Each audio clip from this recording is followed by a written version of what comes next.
Selamat siang. Siang ini kita akan melakukan suatu demonstrasi dalam skill lab terapi inhalasi. Di awal saya akan melakukan pengantar, namun memang skill lab terapi inhalasi ini tidak dilakukan hands-on ya oleh kalian. Kemarin waktu saat setelah terapi uji mantuk, skill lab uji mantuk, uji tuberkulin, kita sudah menyediakan satu unit nebulizer dengan perangkatnya untuk dilihat ya oleh kalian, supaya itu salah satu dari terapi inhalasi. Ya, slide kita akan share satu. Ini karena kita nggak bisa langsung share, langsung praktek nggak bisa kan? Jadi nanti videonya ada semua. Kita lanjut ke materi terlebih dahulu.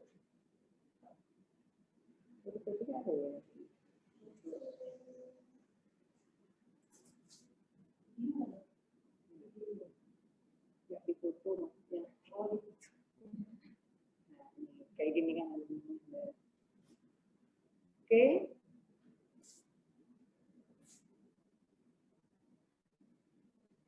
Oke, masuk. Tapi masuk. Nah, belum keluar.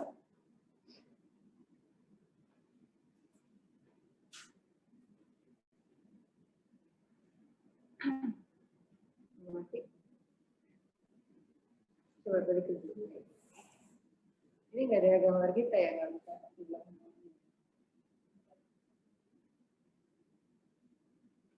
Apakah slide-nya sudah terlihat? Sudah, Dok, sudah. Sudah itu ya. Sudah ya? Nggak bisa lihat ininya ya? Iya.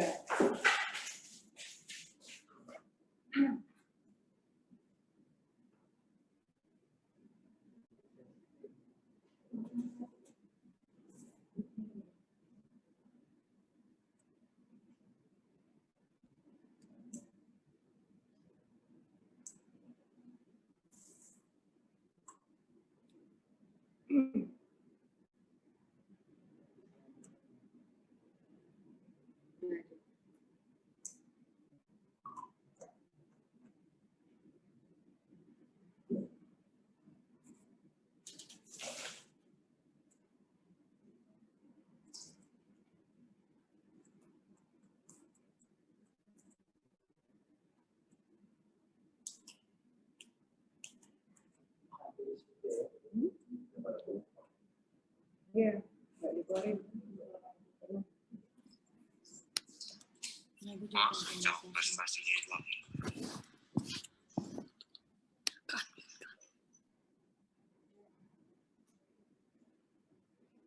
Tampilan itu nggak keluar. Oke, biar nggak berlama-lama kita lanjut saja tentang terapi inhalasi. Lanjut. Biar aja sama Destri ya, Destri. Masih mahasiswanya. Lanjut.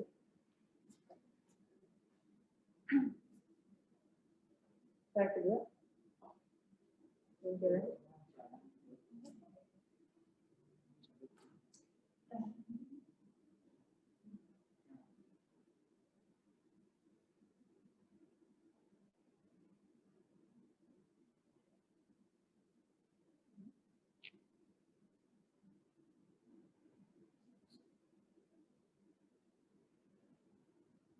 Kalau enggak ya sini dia sendiri.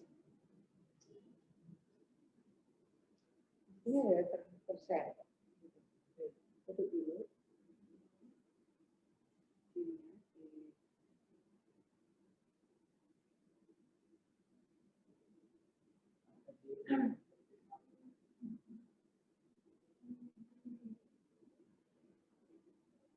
Connect ke layar. Dulu, ya. Jadi, saya ibu aja yang mengatakan. Nggak tampil di sini. Bentar ya, ada sedikit technical error.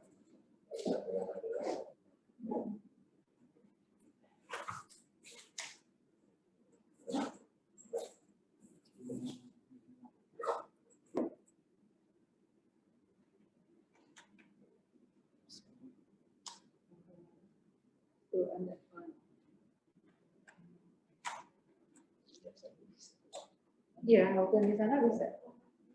Depan kemarin.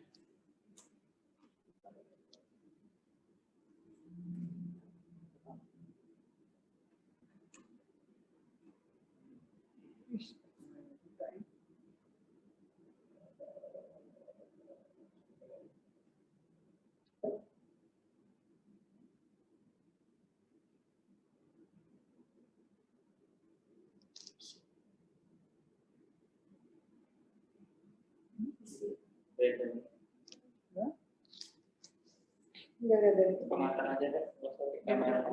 Apa? Pengantar aja deh.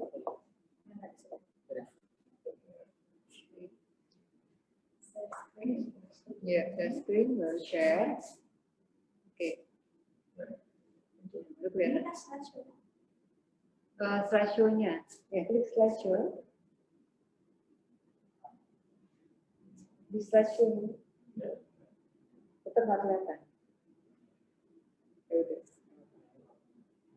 Oke, kita mulai saja.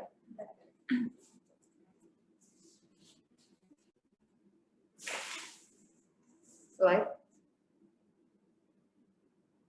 Slide-nya terlihat nggak ya? Terlihat ya? Apakah slide-nya terlihat? Kelihatan, Dok. Terlihat, dokter. Oke, lanjut slide berikutnya.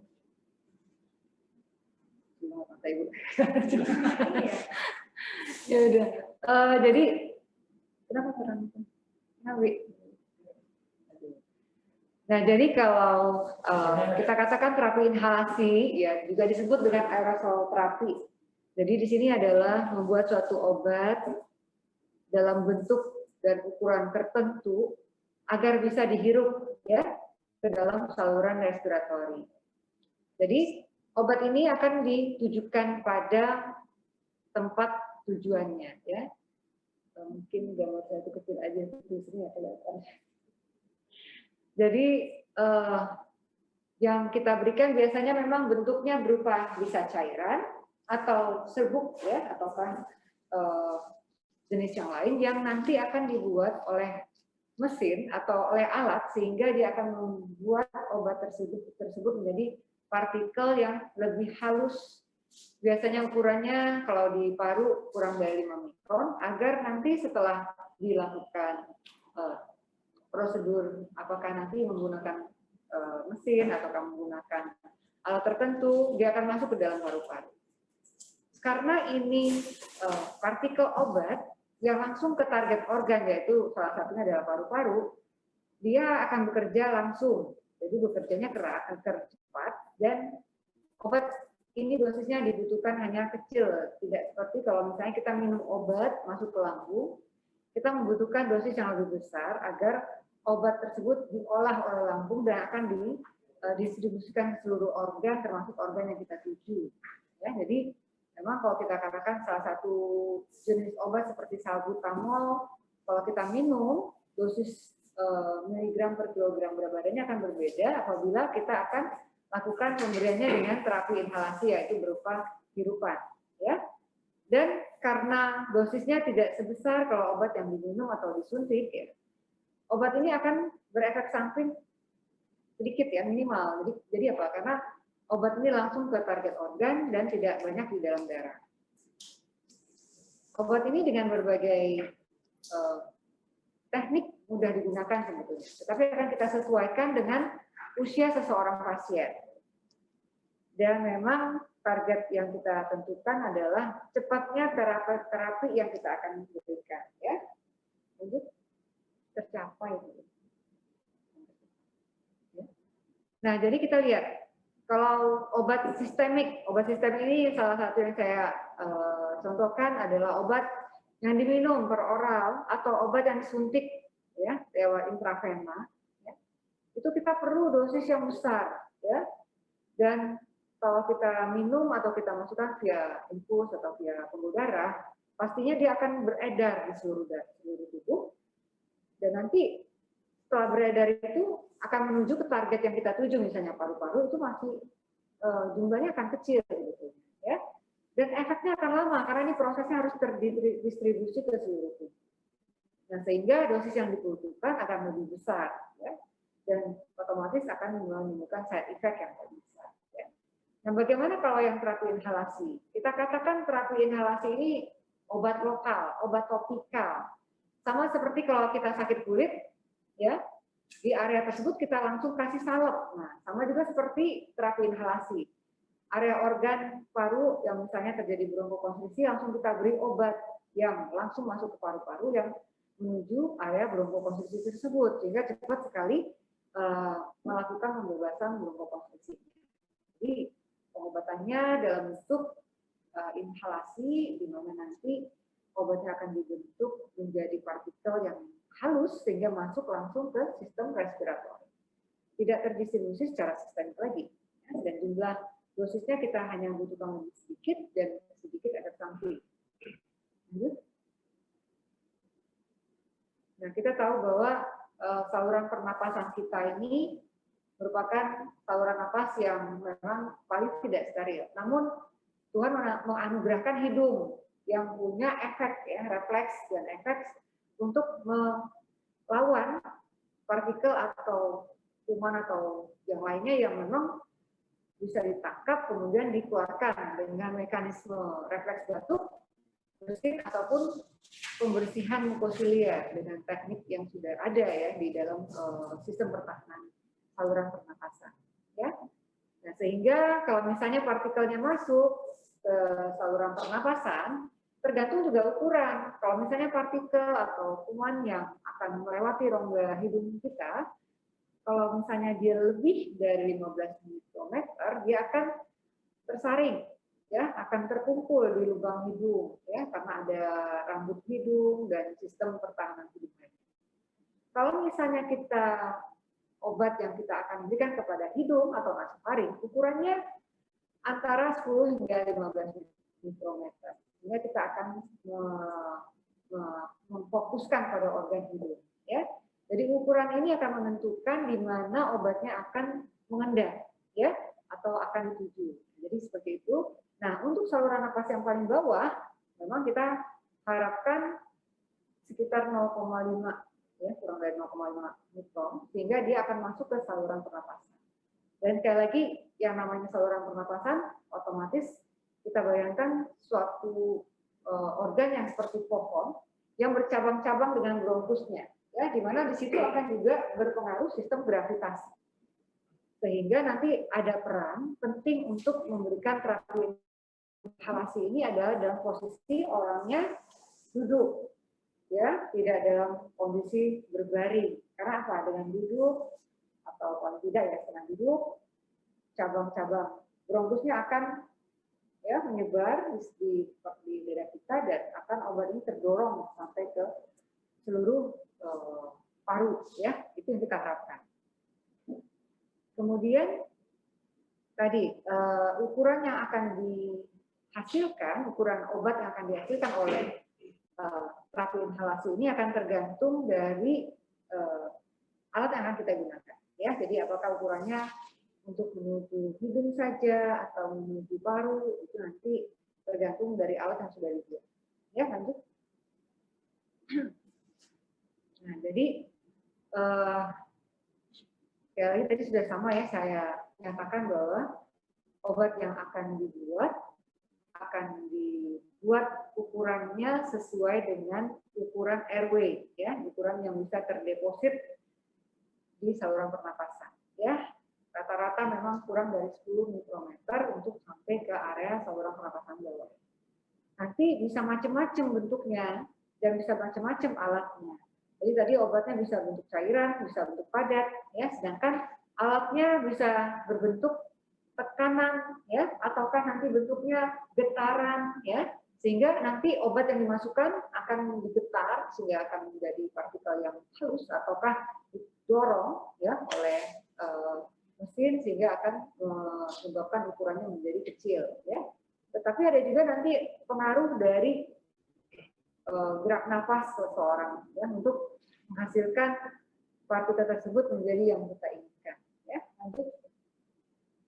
Nah, ini adalah suatu ilustrasi di mana ukuran dari partikel obat itu akan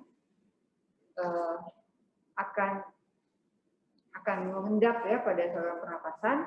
Kalau misalnya dari area hidung, kita harapkan ukurannya antara 10 sampai 15 ya, jangan 15 karena 15 nanti tertahan oleh rambut hidung ya. Kalau turun lagi, kalau areanya kita ke arah trakea, tapi jarang ya kita memberikan pengobatan ke arah trakea langsung, itu kira-kira ukuran partikel obatnya menjadi 7 sampai 10. Yang paling sering adalah kita memfokuskan pada area saluran napas yang bawah, di mana yang kita harapkan paling tidak kurang dari 5 mikron. Ya, lanjut. Nah, ini adalah alat-alat. Ya, alat-alat yang kita gunakan ada yang berikut obatnya, ya. Jadi terapi inhalasi. Sebetulnya ada 4 sebetulnya. Ya, satu lagi adalah terapi inhalasi yang kita tujukan ke area hidung. Tetapi karena kita membahasnya untuk area paru-paru, kita membagi dengan tiga cara pemberian terapi inhalasi. Yang pertama adalah dengan, kita nggak bisa dilihat ya. Apakah kalian bisa melihat saya ya? Bisa dong, bisa dong. Ya, kalau saya menunjukkan peralatannya ya. Iya dong. Nah, jadi yang pertama itu adalah nebulizer. Nah, alatnya ini nebulizer. Bisa dilihat ya. Ini yang kemarin sudah disiapkan. Ini salah satu contoh alat nebulizer. Alat nebulizer ini ada 3 macam. Ada yang bentuknya jet. Jet itu bentuknya tekanan. Jadi mesinnya akan membuat tekanan, ya, sehingga obatnya akan menjadi uap, ya, menjadi uap obat. Ada lagi yang namanya nebulizer ultrasonik. Ya. Itu nanti prinsip kerjanya dengan getaran. Kalau yang jet, ini tadi jet, itu tekanan. Ya. Satu lagi mesh nebulizer. Dia tidak berbeda jauh dengan ultrasonik, tapi dia bergetar juga, tetapi bentuknya lebih simple. Ya. Kemudian terapi inhalasi yang bentuk lain. Ya, jadi kalau yang tadi nebulizer, biasanya kita memberikan obatnya berupa cairan, kebanyakan cairan. Ya, cairan ini seperti ini cairan. Ya. Nah, kemudian yang terapi inhalasi yang bentuk kedua adalah dengan dry powder inhaler. Ya, dry powder inhaler. Jadi obatnya bentuknya powder yang kering, ya. Kalau bisa dilihat bentuknya ada yang seperti ini. Ini namanya turbuhaler, ya. Kemudian ada satu lagi ada gitu ya. Ini Swinghaler atau diskus, ya. Swinghalernya nggak ada.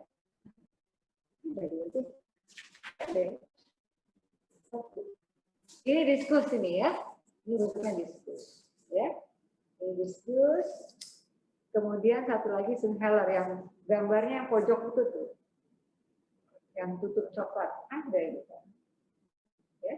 Nah, jadi obatnya bentuknya bubuk dan mengapa berbeda-beda? Ya memang isi obatnya berbeda-beda dan pabrikannya bikin berbeda-beda gitu. Sehingga bentuknya ada yang kayak ini turbuhaler, ya. Isinya bisa berupa reliever atau controller, ya. Jadi ada reliever atau peredam atau controller atau pengontrol, ya.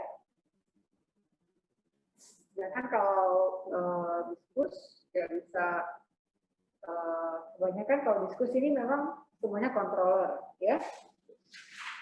Kemudian kalau Swinghaler kita nggak bawa barangnya, kebanyakan juga bentuk untuk controller, ya. Nah, ini di dalam sini ada banyak obat yang di dalam kapsul-kapsul kecil, gitu. Setiap kita klik itu obatnya akan pecah. Dan setelah pecah, obatnya akan kita lakukan penghisapan, tetapi dengan tenaga dari pasien, ya, jadi seperti itu. Begitupun dengan yang DPI, ya. Nanti kita lihat bahwa apa sih perbedaan, kenapa dibikin 3 macam obat ini, ya. Kemudian MDI itu adalah meter dose inhaler. Jadi obatnya itu bentuknya aerosol, ya. Nah, seperti ini, inhaler, ya. inhaler, ada yang controller, ada yang reliever, ya. Nah, untuk anak, memang mungkin kalau seperti orang dewasa, cairan di sini kan memang harus dilakukan penghisapan yang harus maksimal ya, halus dan maksimal. Nah, ini mungkin sangat sulit untuk anak. Nanti kita akan kenalkan dengan alat bantu berupa pressure, ya, untuk anak.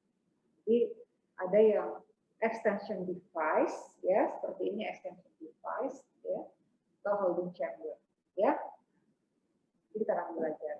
Ini namanya spacer. Bentuknya apa aja? Ini, ya, bisa ini, ya, atau yang bikin-bikinan yang ini, ya, seperti itu. Oke, kita lanjut. Nah, jadi kenapa dibedakan menjadi 3 macam perlakuan, ya, 3 macam alat gitu. Kalau nebulizer tadi, ya, alat ini obatnya cairan, ya. Terus pasiennya nggak perlu pakai narik napas dalam gitu, enggak, napas aja biasa, ya. Jadi tidak perlu koordinasi dari pasien. Dia cepat buat obat itu, mestinya cepat membuat obat itu menjadi halus, ya. Bisa dengan tekanan ataupun dengan getaran. Karena kalau DPI tadi ini dry powder, ya.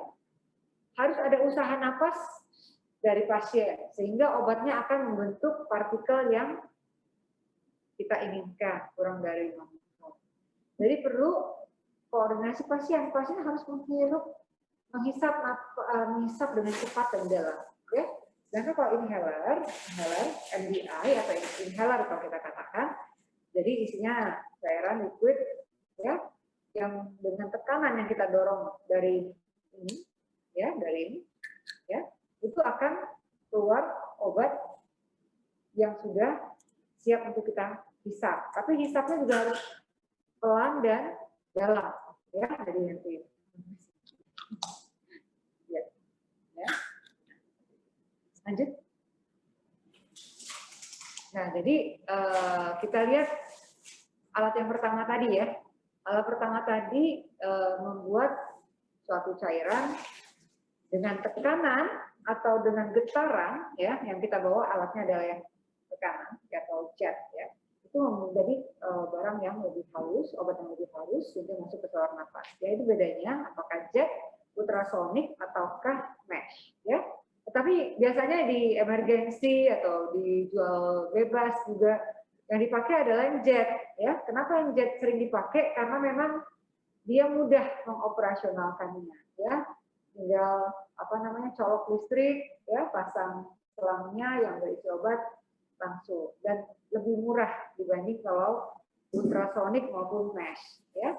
Ultrasonik harganya biasanya lebih mahal, dan kalau ultrasonik itu lebih mudah rusak. Kalau mesh sebetulnya sudah mulai banyak juga di Indonesia, namun biasanya kalau mesh ini penggunaannya individual karena ukurannya cuma segede ini, dan biasanya memang meshnya atau penyambungnya ke saluran nafas kita itu punya satu, nggak ada jualannya. Kalau kayak nebulizer ini ada jualannya. Kalau yang nebulizer jet satu step ini ada jualannya, ya, ada jualannya sehingga pasien itu bisa cuma beli selangnya doang, ya, selangnya doang untuk satu pasien, sedangkan mesinnya bisa digunakan untuk banyak orang, ya, bisa digunakan. Cuma selangnya yang bisa diganti-ganti. Begitupun dengan ultrasonic nebulizer, biasanya selangnya juga susah didapat karena memang bentuknya beda. Jadi nggak bisa selangnya jet nebulizer dipakai untuk selangnya ultrasonic nebulizer, nggak bisa. Karena memang mesinnya beda-beda. Sehingga ultrasonic karena dia mudah rusak dan juga obat tertentu tidak bisa kita pakai jet, karena seperti steroid kita nggak bisa pakai ultrasonic nebulizer sehingga tidak terlalu dipakai, ya. Oke, ini mungkin beberapa dari kalian pernah ya menggunakan jet nebulizer, ya. Jadi kita akan memperagakan nanti. Kalian lihat ya, posisi pasiennya dalam posisi duduk. Karena apa tadi? obatnya agar obatnya yang terhisap apa terhirup? Terhisap, ya, terhisap, terhirup ya, terhisap, ya, itu masuk ke saluran pernapasan, ke cabang, ya, ke cabang bronkusnya sampai ke alveolasnya, itu merata, ya, jadi menyebar, ya, karena dia akan ke cabang bronkus, ya. Nah ini kedua anak ini, yang satu kalau kalian perhatikan, yang bule, dia menggunakan alat ini, ya, alat jet nebulizer. Tetapi sebetulnya ada alternatif. Kalau misalnya ternyata jet nebulizer ini nggak tersedia, kita bisa menggunakan sumber oksigen seperti anak India yang sebelahnya, ya. Jadi alat ini dipasang ke oksigen, ya, bisa, ya. Jadi bisa dengan kecepatan di atas 10 liter per menit, ya. Jadi harus bisa. Jadi memang dia tuh mengambil tekanan dari aliran oksigen, ya, bisa juga. Jadi dikatakan apa ya, bentuknya dalam bentuk jet, ya, tetapi tidak pakai nebulizer, tapi menggunakan aliran oksigen. Tetapi itu kan akan menghabiskan oksigen, ya, dan terlalu mubazir, ya. Jadi kita memang jarang dan tidak menggunakan oksigen aliran bebas tekanan tinggi untuk menggantikan jet nebulizer, ya. Lanjut. Oke, jadi di sini tolong pasang. Di sini ada alatnya, ya. Alatnya di mana memang obatnya akan dikumpulkan di dalam.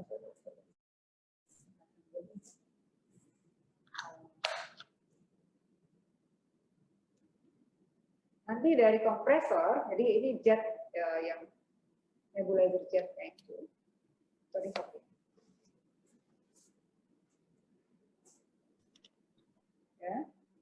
Ya, jadi sambungkan, kemudian nanti akan kita buka, ya, cupnya, kemudian kita masukkan obat ke dalamnya, dan nanti si mesin akan mengeluarkan tekanan udara, ya, tekanan udara dalam kecepatan yang sangat cepat, sehingga cairan obat di dalam ini akan menjadi uap, ya, menjadi uap obat, ya. Kalau kita bilang jangan asap, ya, tapi uap, ya, walaupun bentuknya kayak asap, tetapi sebenarnya itu uap obat, ya, uap obat.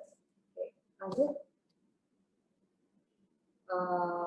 Jadi ininya obat yang keluar itu dia harus hisap sesuai dengan yang kita arahkan adalah menghisapnya dari mulut, kemudian mengeluarkan dari hidung, ya. Nah kita lihat di sini ada beberapa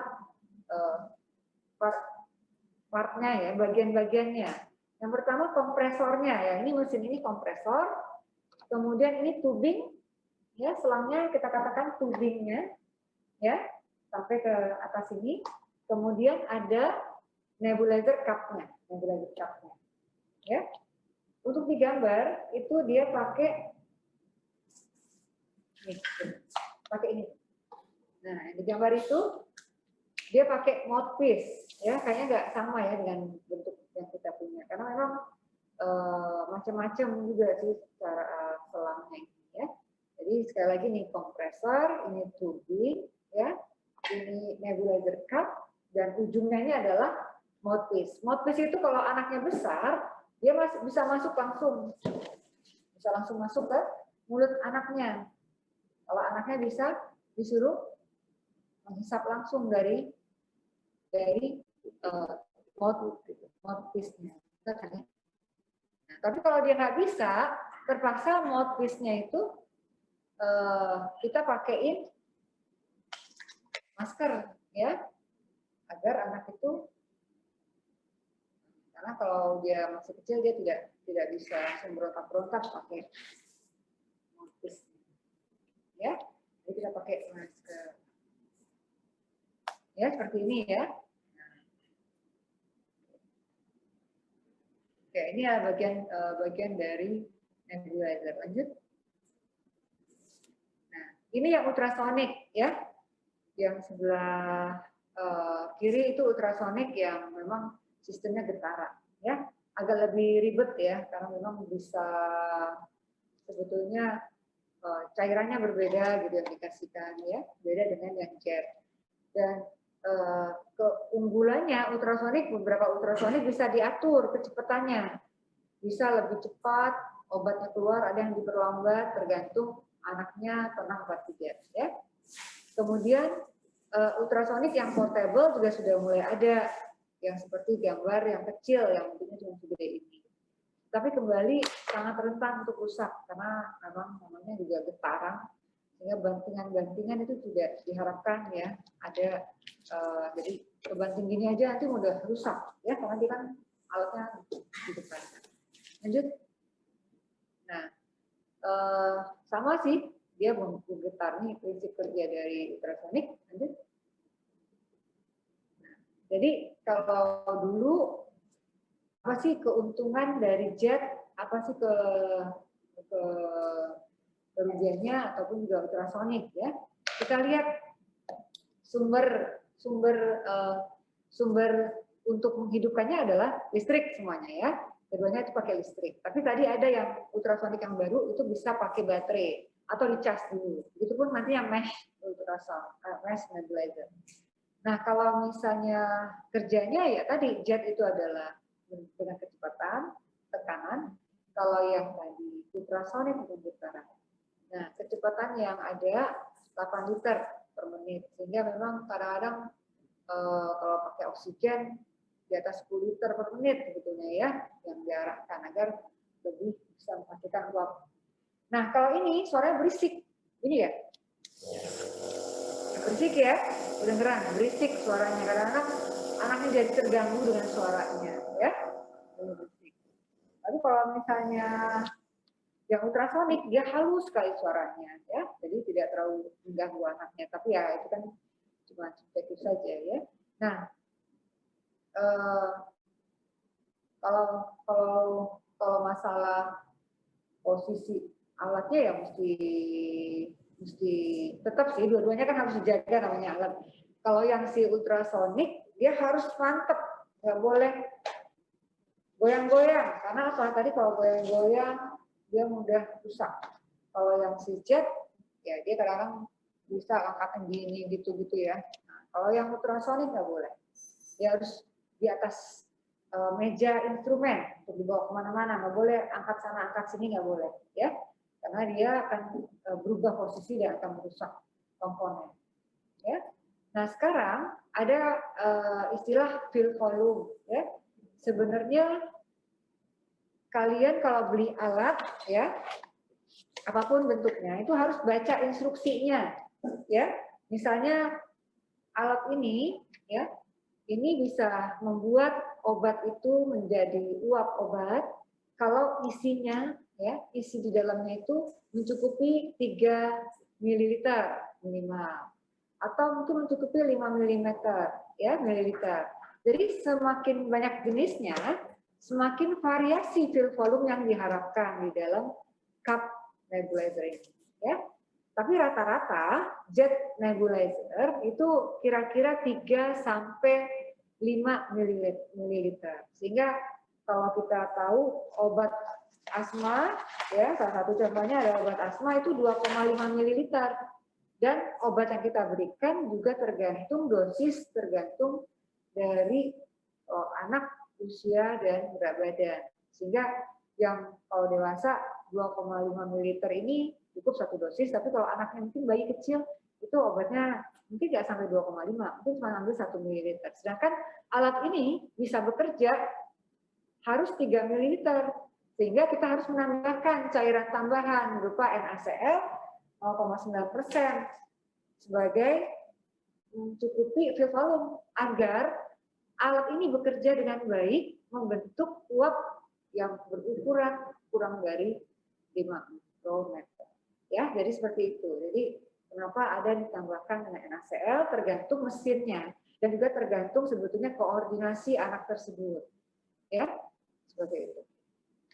Nah, kemudian kita lihat obat yang dibuat, ada merek-merek tertentu kan, ada yang merek ini, ada merek itu.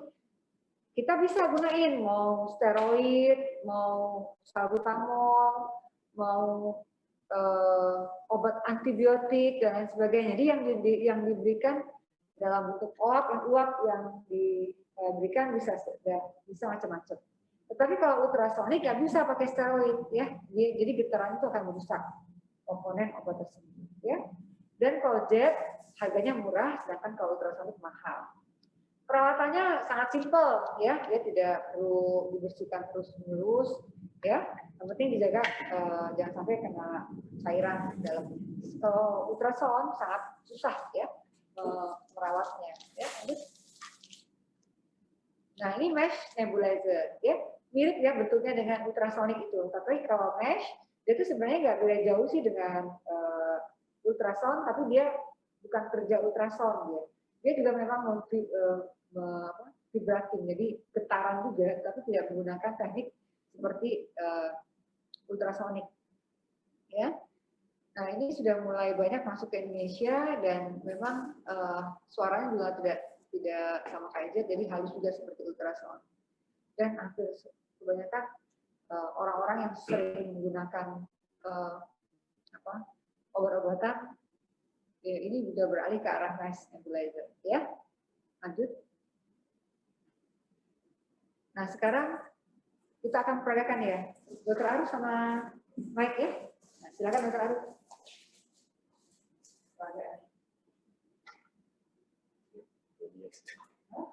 Ini nggak bisa dibantu. Tinggi gitu. Orangnya gede-gede.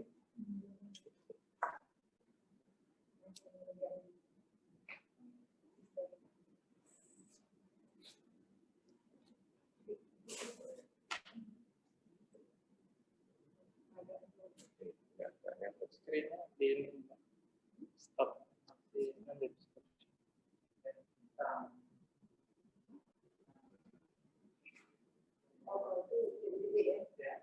kepalanya pendek.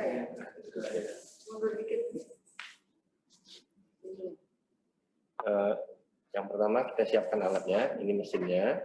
Di sini nanti ada tombol on off-nya, kemudian ada untuk memasang selang ya, tubingnya dari mesin sampai ke alat nebunya. Dan alat nebunya ini chambernya untuk memasukkan obat. Di atasnya ada tutupnya. Ini kalau kita perhatiin bisa dilepas.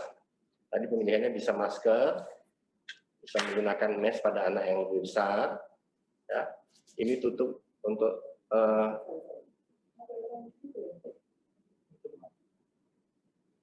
chambernya.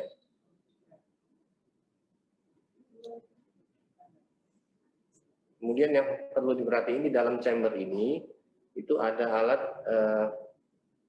evaporator ya. Ini nanti yang memecah sehingga menjadi uap dari tekanan yang dimunculkan dari lubang yang ada di bawah chamber. Nah ini kalau ini tidak dipasang, nanti cairan obatnya tidak bisa menjadi uap. Ya, jadi jangan lupa ini dipasang. Dalamnya ini ada tempatnya. Ya. Kemudian pemilihan obatnya tadi sudah dikatakan Dr. Vivi sesuai dengan indikasinya. Kemudian ini obatnya karena isinya kalau dipakai 1 mili tidak mencapai maka ya, Oke. Ini kita buka. Kalau kita memerlukan seluruhnya bisa dimasukkan atau kita ambil sesuai kebutuhan dengan menggunakan jarum ya. Misalnya kita butuh 1 mili, diambil 1 mili.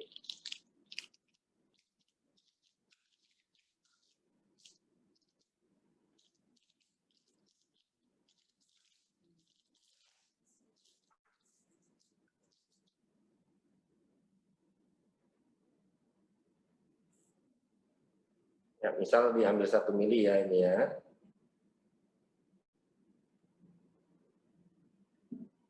Kemudian kita tuangkan ke dalam chambernya 1 mili. Kemudian untuk fill volumenya kita memerlukan tadi 3 sampai 5 sudah cukup. Maka ditambahkan dengan NaCl 0,9%. Ya.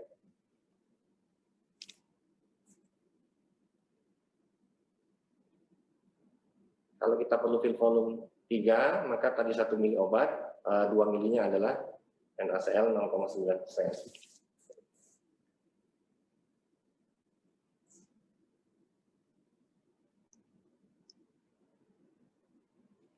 Kemudian dipasang kembali tutupnya.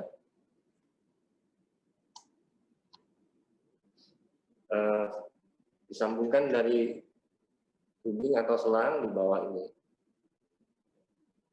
Kemudian untuk pemilihannya tadi kalau anaknya besar bisa digunakan mouthpiece, ya, mouthpiece di sini. Ini latarnya ya. Ini ujungnya ke di bawah. Ya. Nah, kalau sudah siap, jangan lupa tadi posisikan anaknya dengan benar, duduk, gitu ya. Kemudian anaknya harus tenang. Kalau anaknya besar, dia sudah bisa memegang sendiri, kemudian kita pasangkan ke mulutnya untuk dilakukan pengisapan. Uapnya nggak kelihatan. Ini kalau dilihat ada uapnya ya. Nah ini ya, latar hitam itu kan kelihatan ada uapnya ya. Oke. Atau anaknya yang lebih kecil, maka kita gunakan mask ya. Yang harus diperhatikan adalah gunakan masker yang sesuai dengan ukuran dari wajah anaknya ya, jadi menutupi hidung sampai dengan dagu.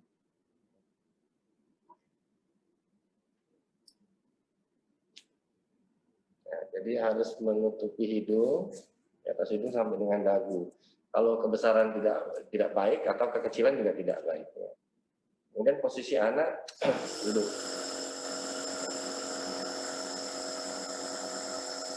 Ini kalau kita lihat di ini ada anunya juga. Ada uapnya juga yang keluar dari sini. Ya. Nah, ya. Nah, kalau kita tidak pasang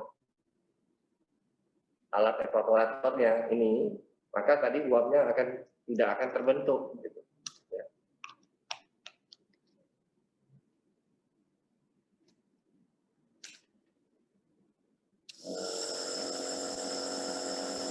Selama dilakukan nebulizer atau nebulisasi, maka kita tetap pantau pada pasien ini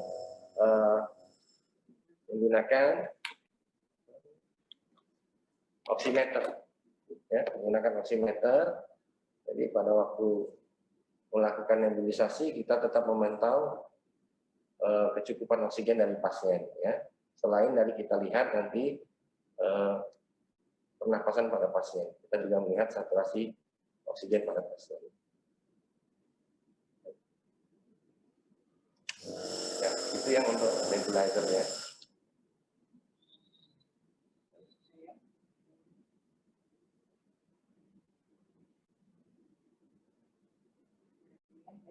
Jadi ini urut-urutan ya, nanti slide-nya bisa.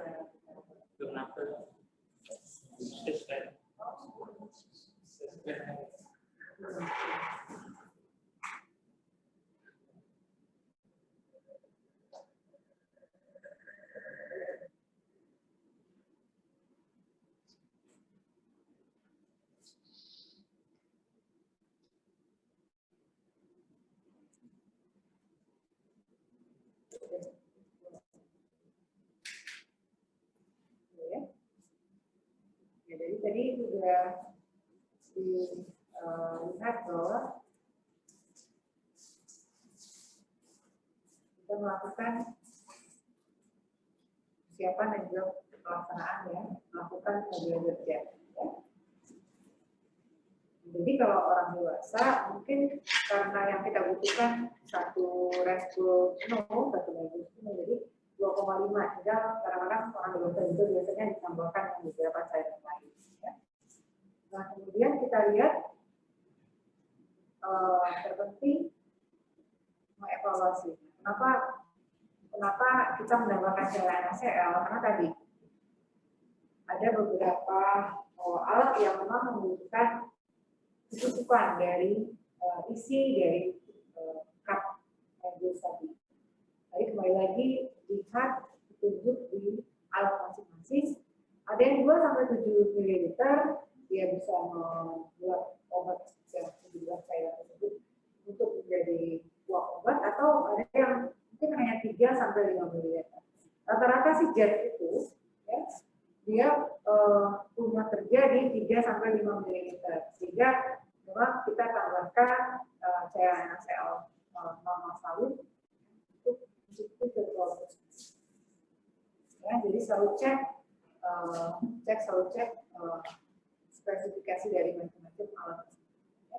Jadi kenapa diberikan? Karena memang pada anak tentunya, ya pada anak kita tahu kalau anak dilakukan prosedur nebulisasi, anak itu bisa tenang. Kalau tenang, obat akan terhirup dengan baik, akan menyebar di saluran pernapasan dengan baik. Tapi kalau anaknya tidak tenang, dia berontak-berontak, ya, karena anaknya ini berontak-berontak. Anaknya berontak-berontak, gerak sana, gerak sini, gerak sana, gerak sini, ya. Sehingga memang kita perlu waktu agak lebih lama agar obat itu lebih terhirup. Karena kalau dia napasnya cepat, ya, napas cepat, otomatis obat itu tidak akan langsung terdispersi ke seluruh bagian paru. Dia bisa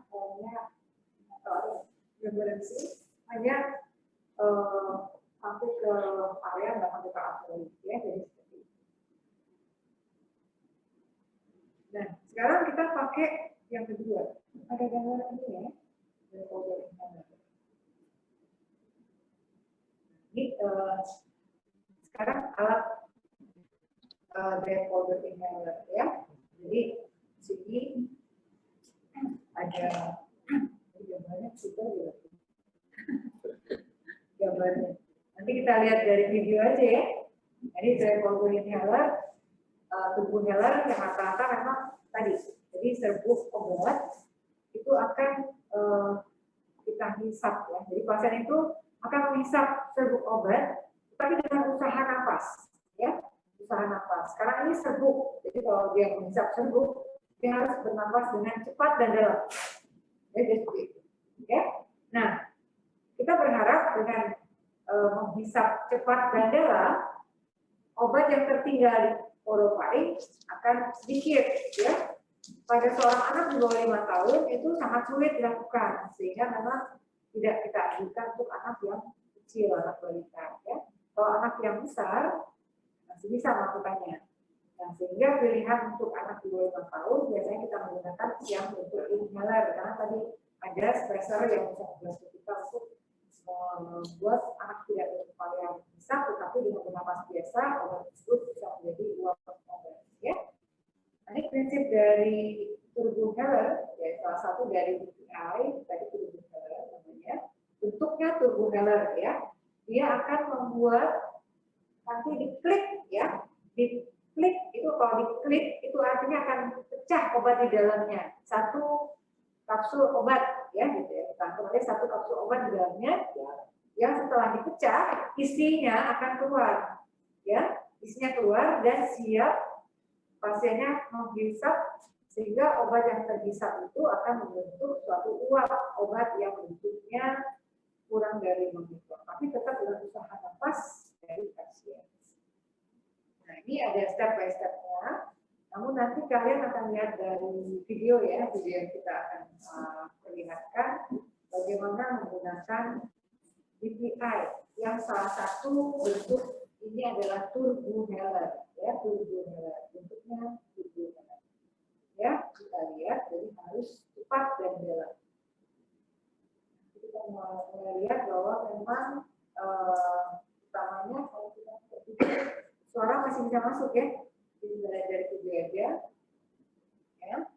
Nah, kemudian bentuk DPI berikutnya adalah disc inhaler, ya, atau discus kita bilang, ya.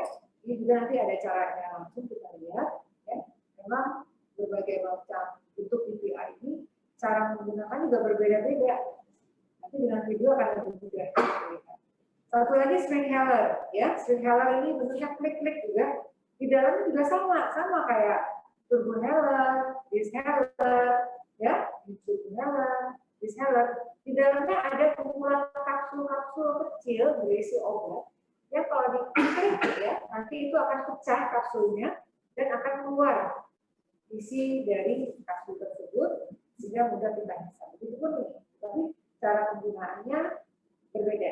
Kenapa? Ya pabriknya lain dan pabriknya meneliti dengan berbagai cara sehingga keluarlah bentuk seperti ini. Ya. Nah, sekarang setelah DPI kita akan melihat, kita lihat DPI dulu ya tadi ya, gambarnya ya. Kita lihat.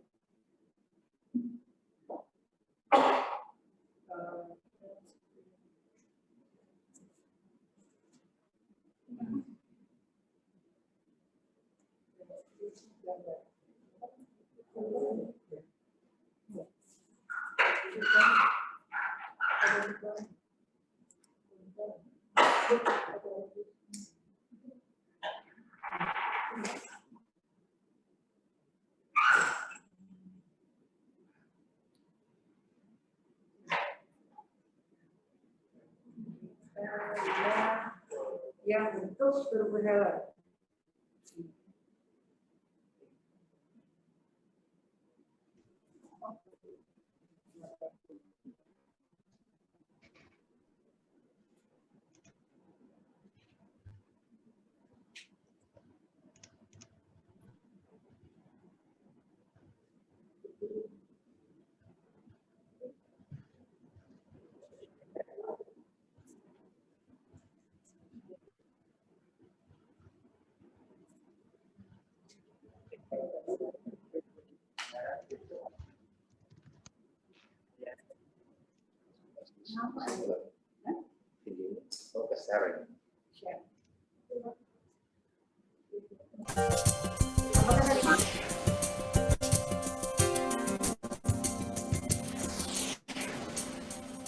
A turbuhaler is a medication delivery system used by adults and children 6 years of age and older. The system is inhalation driven, meaning that medication is delivered to the lungs.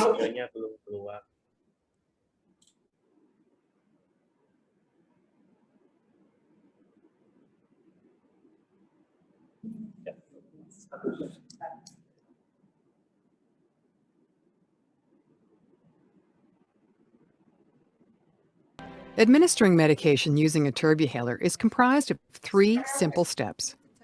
Step 1. Unscrew and remove the cover. Step 2.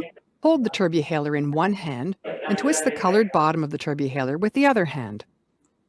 Twist the grip in one direction and then the other until a click is heard.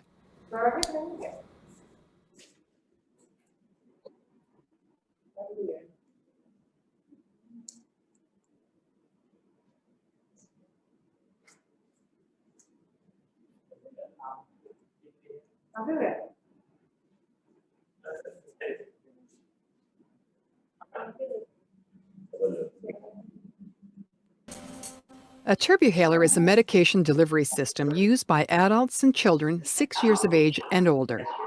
The system is inhalation driven, meaning that medication is delivered to the lungs through the force of breathing in. Unlike aerosol inhalers, the medication is dry powder and no propellants are required to deliver it.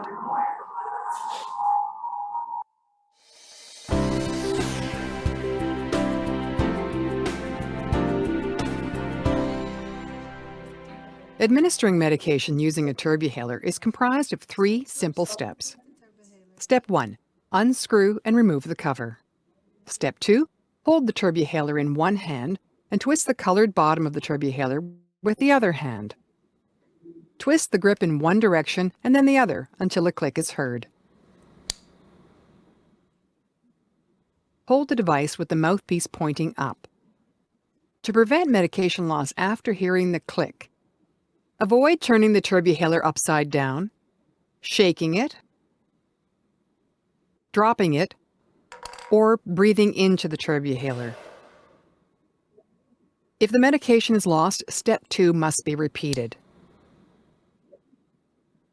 Step 3. Begin by sitting or standing up straight and exhaling, taking care not to blow into the device. Place the mouthpiece between the teeth and wrap the lips around the mouthpiece tightly so that no air can escape. Tilt the head back slightly and then breathe in as quickly and deeply as possible. Remove the turbuhaler from the mouth and hold your breath while counting to 10 slowly, or as long as possible, and then exhale. If a second dose is required, repeat steps 1 through 3. When finished, replace the turbuhaler cover and twist until it's tightly closed. After taking the medication, it's important to rinse with water, gargle, and spit out. Inhaled steroids left in the mouth may upset the normal balance and allow yeast to grow.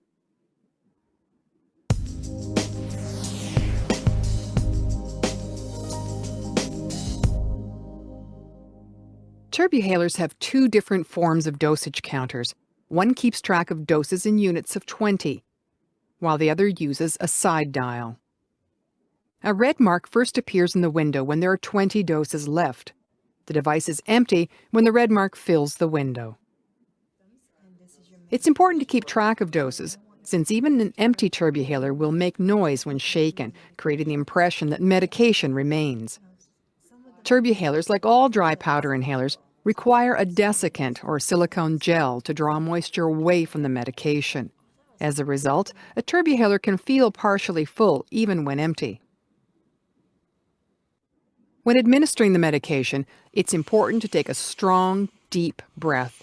Only a strong breath will generate the energy required to spin the device's turbines and release the medication. Because the device is breath actuated, there's no need to wait between puffs. A second dose can be taken immediately after counting to 10 and reloading, as opposed to MDIs, which require up to 1 minute to repressurize the propellant. Another factor affecting the efficacy of the turbuhaler is the seal on the mouthpiece, which should be as tight as possible to maximize the force of the inhalation. For children using a turbuhaler, proper administration techniques should be consistently reinforced. They should be reminded often that turning the device upside down, shaking it, or dropping it will cause the medication to be lost. Blowing into it will dampen the dry medication, and this should be avoided. Children should also receive ongoing coaching about the importance of inhaling strongly and deeply, a tight mouth seal, and counting slowly to 10 before releasing their breath. Older children should be encouraged to keep track of the doses used and mark down in a calendar the date they will require a new device.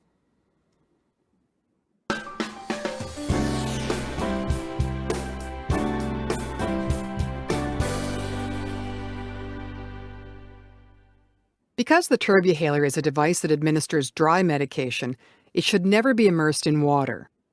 And it should only be cleaned with a dry tissue. Saliva on the mouthpiece will also affect the device's operation and should be removed with a tissue after each use. And finally, if the hole becomes clogged with medication, it should be removed with a brush.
Sekarang kita lanjut ke tadi DPI yang bentuknya turbuhaler ya. Sekarang kita lihat, tadi sudah semua ya bentuk bisnis.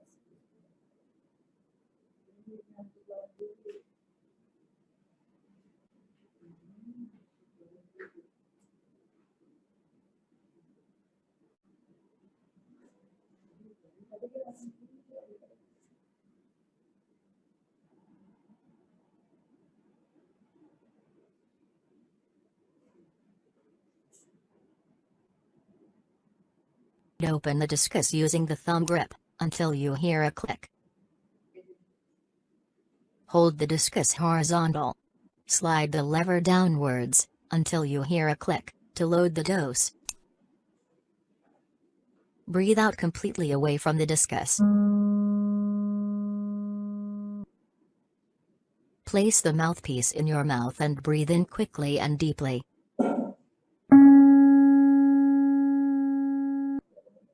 Hold your breath for 10 seconds, or as long as you are comfortable, and breathe out slowly.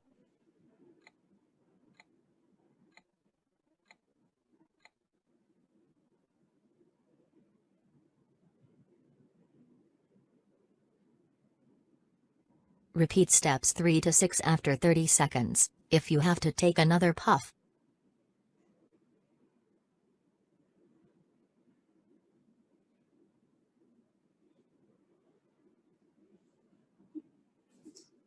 Kita ulang lagi ya.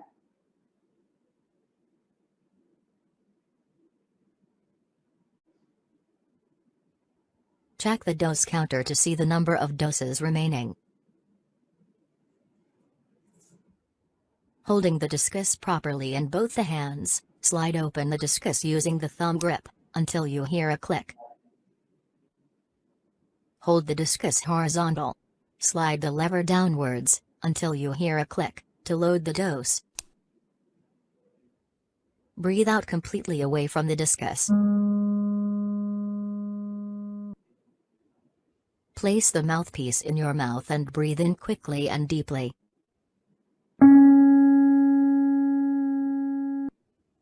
Hold your breath for 10 seconds, or as long as you are comfortable, and breathe out slowly.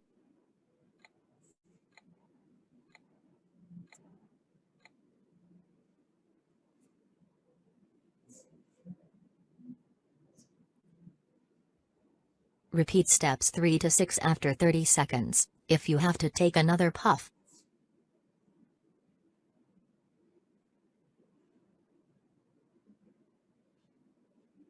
Oke, tadi diskus ya.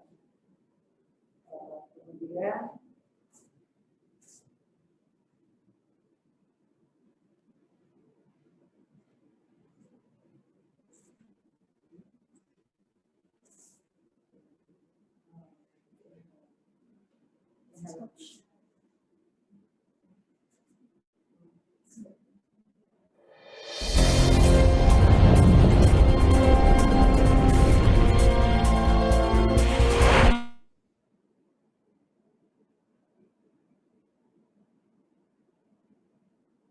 inhaler for effective long delivery of inhaled drugs developed by Otsuka Pharmaceutical Company and Otsuka Techno Corporation.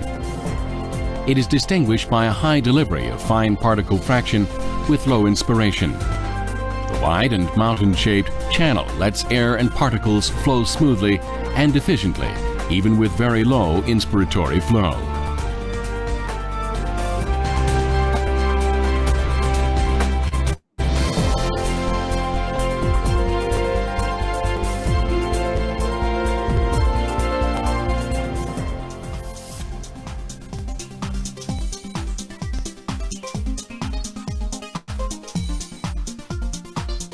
The outer appearance of Swinghaler is composed of push button, transparent cover, mouthpiece, dose counter. The inner parts of Swinghaler is composed of an inhalation channel, reservoir, metering plate, and dosing cup.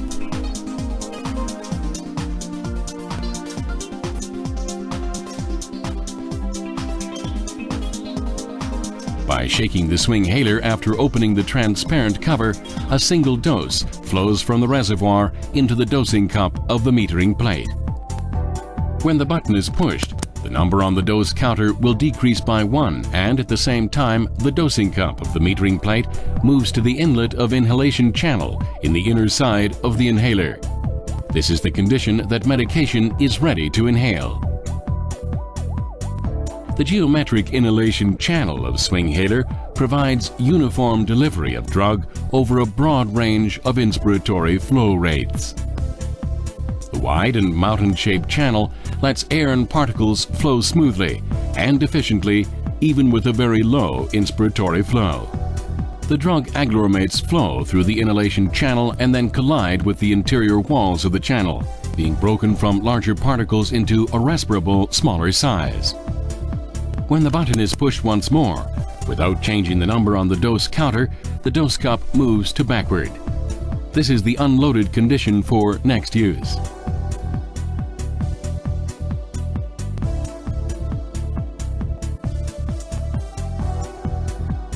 Swinghaler and regular uploading and forward and dot with trial bend it up in tens. Swinghaler is a convenient device to use for the first time. When you start taking swinghaler, simply follow the instructions. Hold swinghaler horizontally in both hands and grab it by each edge of a transparent cover and a body. Bend it up and down so cover opens with click sound. At first time use, cap may be a little stiff, but do not try to remove it unnecessarily hard in order to open. Shake swinghaler 3 or 4 times while keeping the dose counter facing upwards. This is to prevent powder from hardening and lumping in case of long-time storage without use.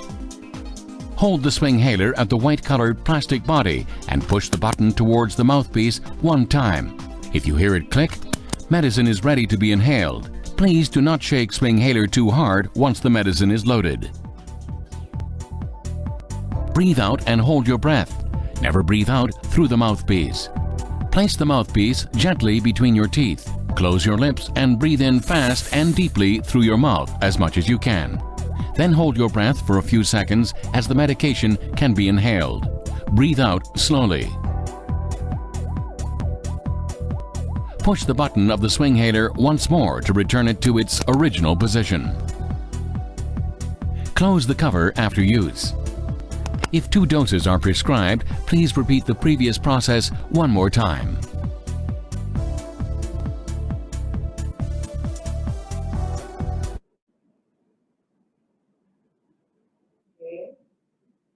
Kita lanjut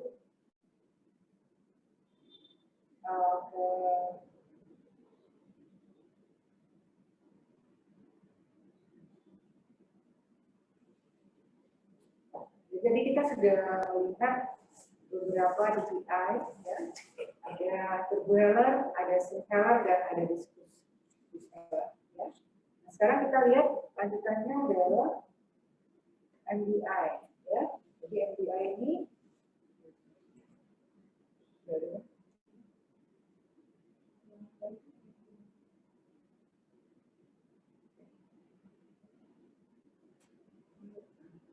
kemudian bentuk dari terapi inhalasi yang berikutnya adalah meter dose inhaler, ya. Nah, ini adalah suatu cara untuk delivery dengan cara liquid, ya, cairan dari dalam. Kalau tadi kan solder, ya. Jadi ini komponennya di dalamnya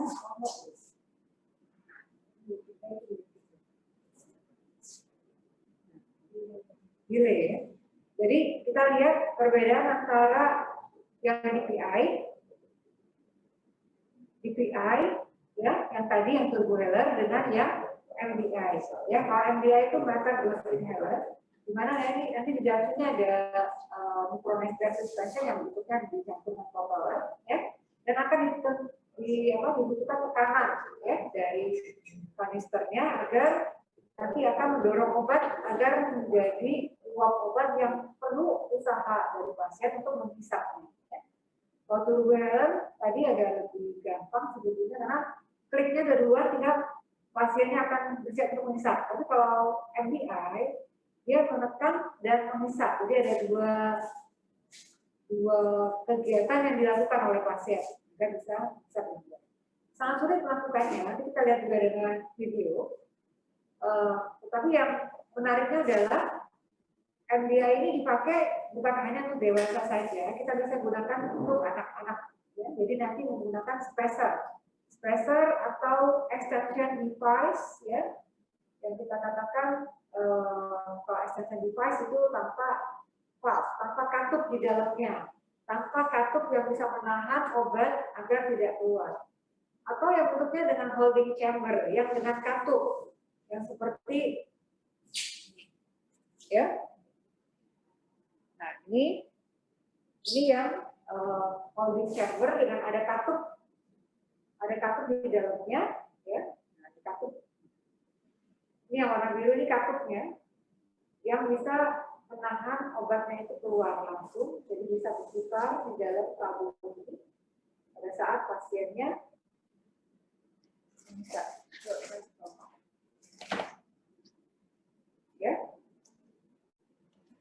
Jadi kalau pakai yang holding chamber, ya, jadi pasiennya kan ini, ya, kemudian obatnya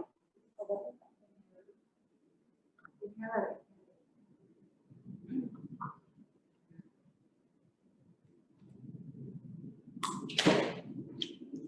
Obatnya akan kita masukkan ke dalam sini, ya. Oke, kita masukkan ke sini, ya. Ini cocok dulu ya, nanti kita semprotkan. Dan obatnya akan diputar ke sini. Kemudian anaknya akan bernafas dengan biasa dan obat akan terdiam ke pernapasan. Ya. Jadi kalau orang dewasa nggak perlu pakai ini, ya, langsung saja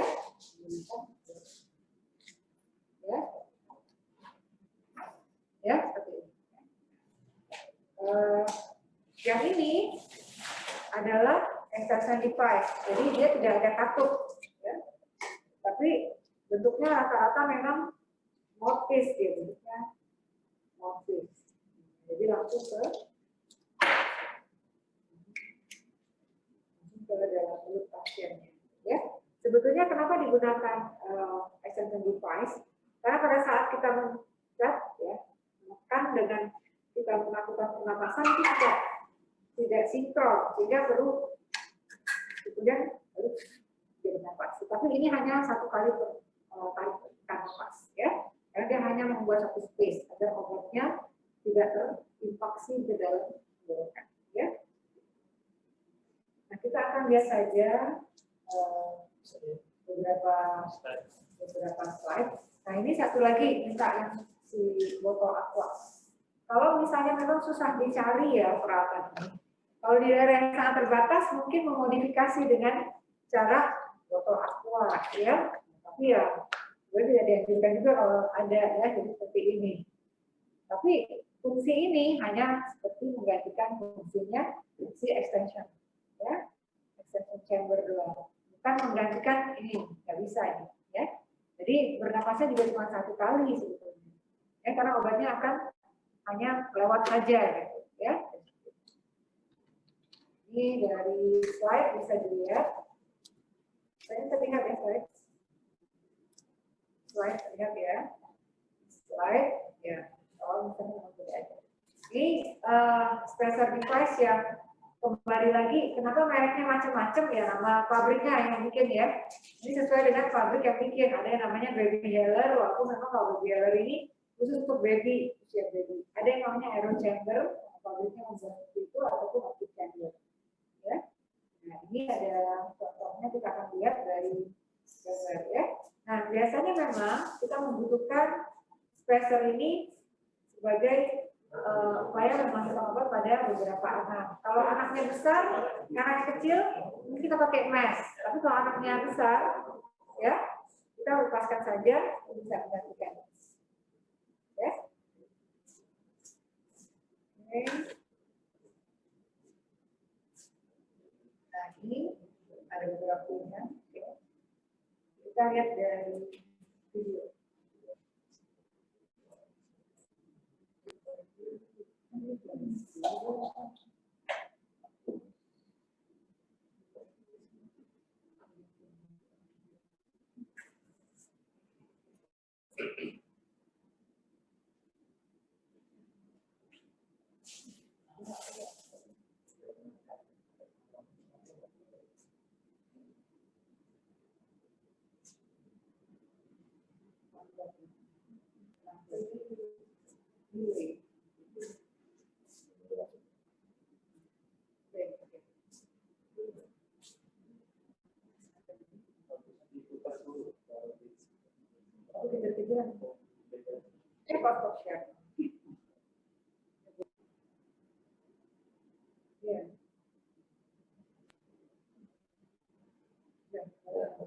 Remove the cap from the spacer. Oh, ini pakai spacer, Pak Reza. Ini pakai spacer. Pakai yang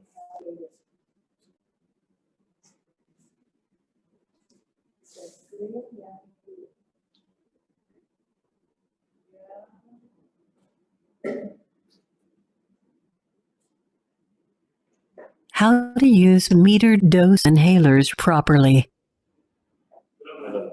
Remove the cap and ensure nothing is inside the mouth. How to use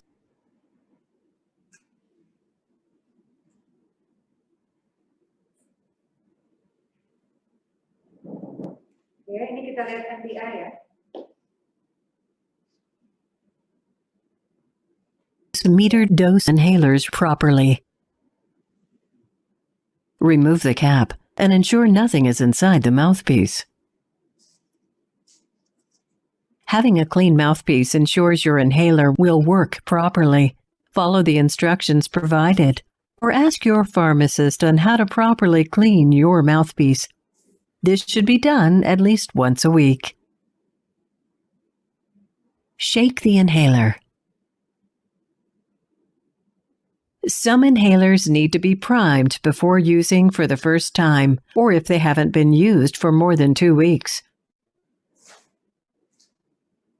Check with your doctor or pharmacist first, and if your inhaler needs to be primed, spray it into the air, away from your face, a few times before using. Breathe out slowly through your mouth to empty your lungs as much as possible. Tilt your head back slightly. Hold your inhaler upright with the canister up and place the mouthpiece between your teeth and close your lips around it. Do not bite it. Keep your teeth apart and your tongue flat on the floor of your mouth. While you are breathing in slowly, press down on the canister 1 time to release the medication. Continue to breathe in as slowly and deeply as you can. Hold your breath for 10 seconds, or as long as comfortable, to allow the medication to reach deeply into your lungs. Then, slowly breathe out through your nose. Repeat steps 2 to 7 if you need to use more than 1 puff of the same inhaler. Wait. Kita lihat, ini untuk dewasa tadi ya. Kita akan melihat pakai spacer.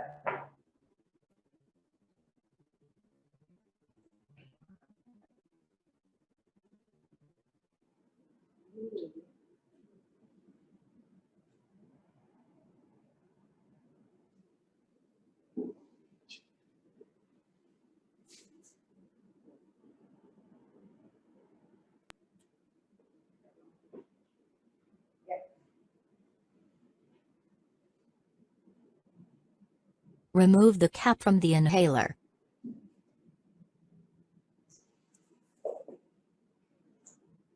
Remove the cap from the spacer.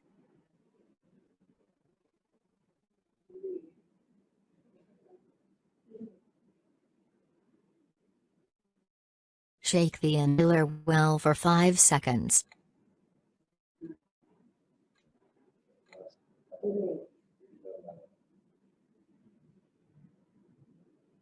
Insert the inhaler into the open end of the chamber. Ensure that the inhaler fits properly.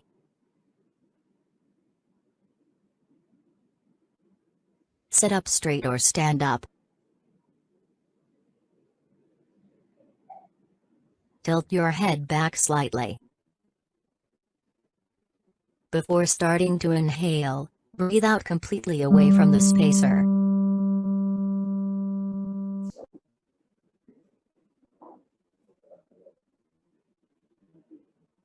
Place the mouthpiece between your teeth and seal your lips tightly around it. Press the inhaler once, and then breathe in steadily and deeply.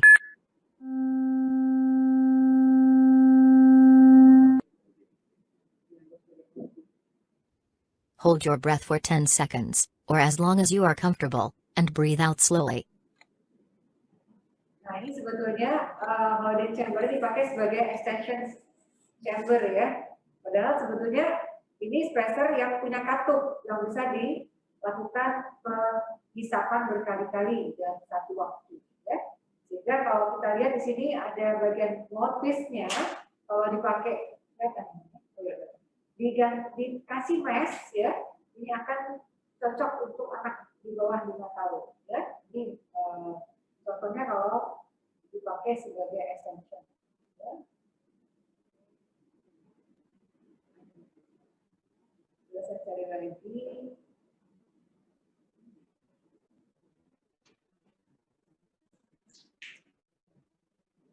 Nah, ada yang baby ya, ada bayi ya.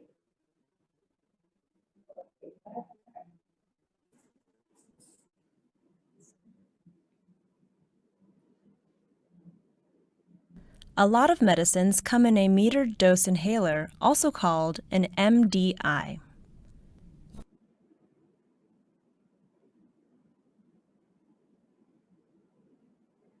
With the spacer, you can use a spacer with a mask. In order to get the medicine into the lungs, children under the age of 7 usually need to use a mask.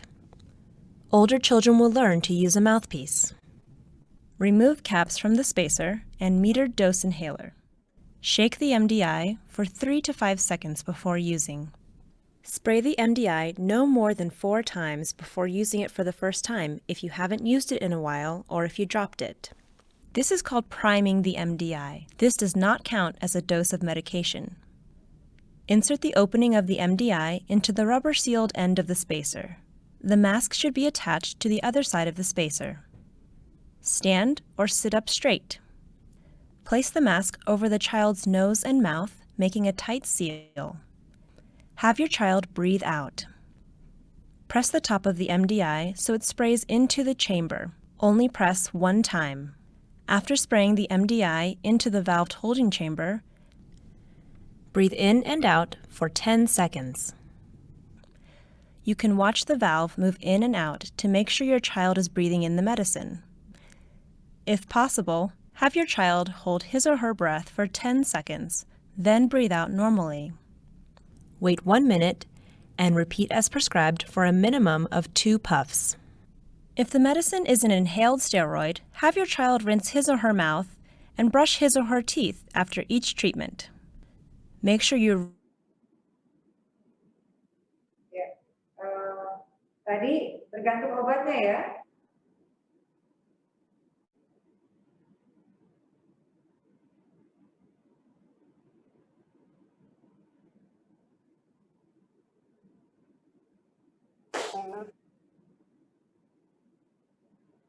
on a clean paper towel. Each week, clean the small hole inside the MDI with a wet Q-tip. This will prevent the hole from getting clogged with medicine. Pokoknya biar bisa dibersihkan ya.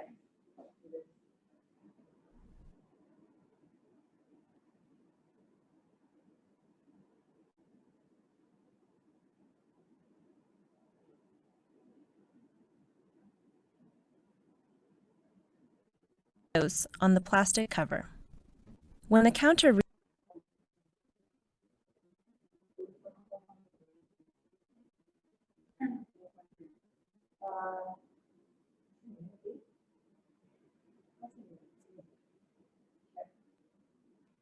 Nah, dari kita sudah melihat ada beberapa pilihan ya. Pilihan kita gunakan apa untuk anak ya. Jadi apakah kita menggunakan nebulizer, ataukah MDI dengan spacer, ataukah spacernya bagaimana? Apa kita pakai holding chamber atau yang extension device, atau pakai masker atau langsung ya.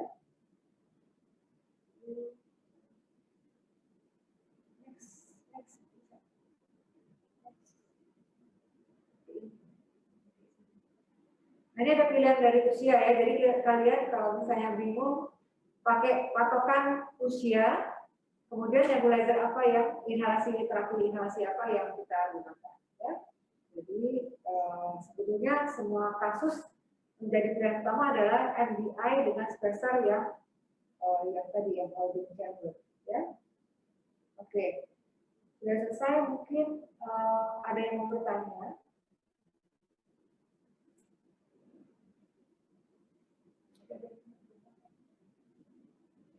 Saya share terakhir ada video yang nebulizer. Ini untuk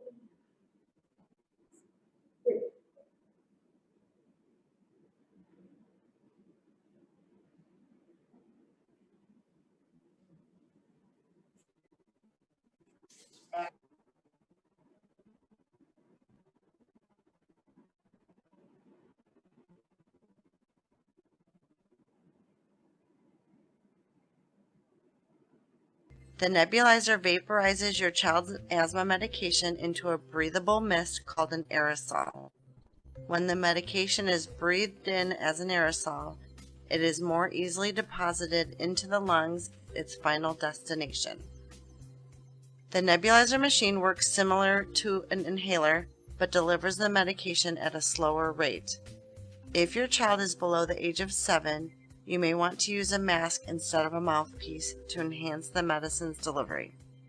You will use a nebulizer as the preferred method of medication delivery only if your doctor has recommended it. Now we will go over how to use the nebulizer machine with mask to deliver your child's asthma medicine. First,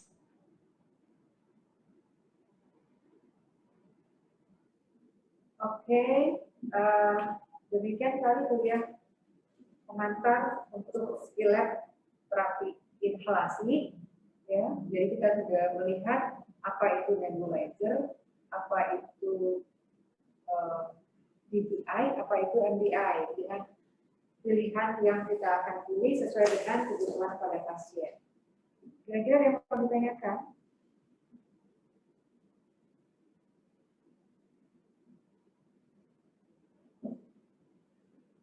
Tidak ada yang bertanya? Sudah ngantuk semua? Menunggu buka puasa hari ketiga. Ya, jadi memang untuk skill lab terapi inhalasi ini tidak hands on ya, namun percayalah bahwa nanti kalau kalian sudah posca, kalian akan mengenal terapi inhalasi yang nanti akan kita pilih sesuai dengan kebutuhan pasien ya. Yang pasti kalau yang serangan rata-rata pakai nebulizer ya. Kalau untuk pereda ya bisa kita menggunakan yang sehari-hari kita bisa bawa dari DPI atau MDI yang kecil. Jadi merek-merek obatnya nanti kalian juga akan pelajari pada satu posca ya. Betul, mau menambahkan? Ya. Oke, kalau tidak ada lagi yang bertanya, selamat